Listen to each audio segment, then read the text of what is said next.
Hello hi नमस्ते हजुरहरूलाई मेरो यस च्यानलमा धेरै धेरै स्वागत छ। आज फेरि नयाँ रेसिपी लिएर आएकी छु। आशा छ मन पराउनु हुनेछ भन्ने।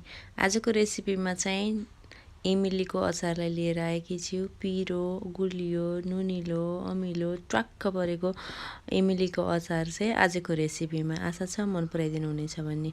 मैले यो आधा किलोको प्याकेट इमली चाहिँ मैले भाटबेडनीबाट किनेर लिएर आएको थिएँ। अलि धेरै दिनै भइसकेको थियो।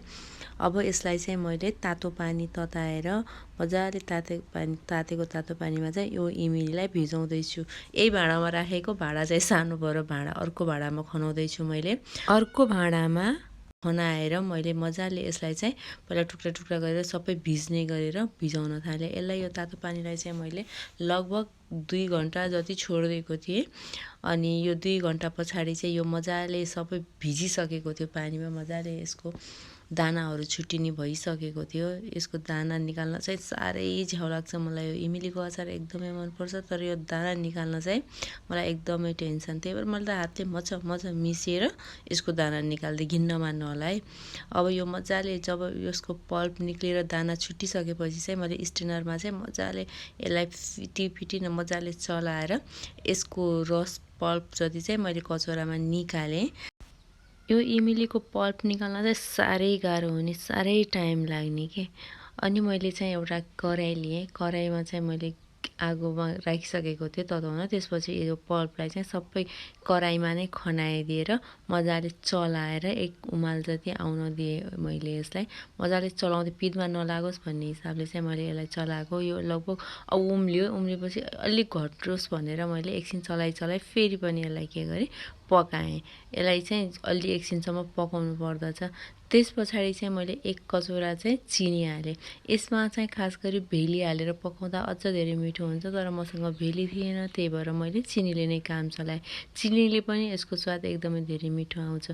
यो चाहिँ चिनी हजुरहरूको इमली कति छ त्यो हेरेर चाहिँ हाल्ने हो। त्यसपछि एकछिन चलाउँदै यो चिनीलाई चाहिँ रिजल्भ हुन दिएँ। त्यसपछि मैले यसमा बेसार हालेँ। त्यस्तै मैले यसमा चाहिँ यो मसलाको धुलो, जिरा धनियाँ मसलाको धुलो हो, त्यो पनि राखेँ र मजाले एकछिन चलाएँ। मैले चाहिँ मसला एकैचोटि सबै हाल्नुभन्दा चलाउँदै गरेर चाहिँ मैले अचार बनाउन गइराखेको छु। यसले गर्दा सबै मसलाहरू मजाले फिटियोस्। अब यो चाहिँ टिमुर हो। टिमुर मेरो फेभरेट हो।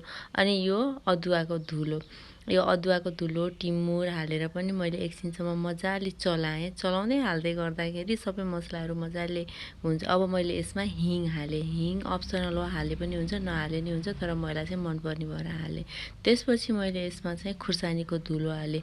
खुर्सानी हजुरहरूले कतिको पिरो खानुहुन्छ? हाम्रो घरमा चाहिँ धेरै हामी पिरो नखाने, केटाकेटीको लागि पनि भनेर बनाएको मैले। त्यसपछि मैले यसमा चाहिँ नुन राखेँ। अब नुन कति छ स्वाद अनुसारले राख्ने हो। नुन इमली कति छ त्यो अनुसारले हेरेर चाहिँ हामीले नुन राख्ने। त्यसपछि एकछिनसम्म पकाउने। यसलाई धेरै बाक्लो चाहिँ बनाउनु पर्दैन। यो लगभग रेडी भइसकेको छ। अब यसलाई चाहिँ मैले ग्यास बन्द गरेर चिसो हुन दिएँ। चिसो भइसकेपछि हेर्नुहोस् त यतिको भएको छ। यो ट्याक्क एकदम पर्फेक्ट टेक्सचरमा आइसकेको छ। अहिले न धेरै बाक्लो छ न धेरै पातलो छ। अब इमलीको अचार रेडी भयो। यो खानको लागि एकदमै रेडी भइसकेको छ। मैले आज खानको लागि भनेर चाहिँ कचौरामा निकालेँ।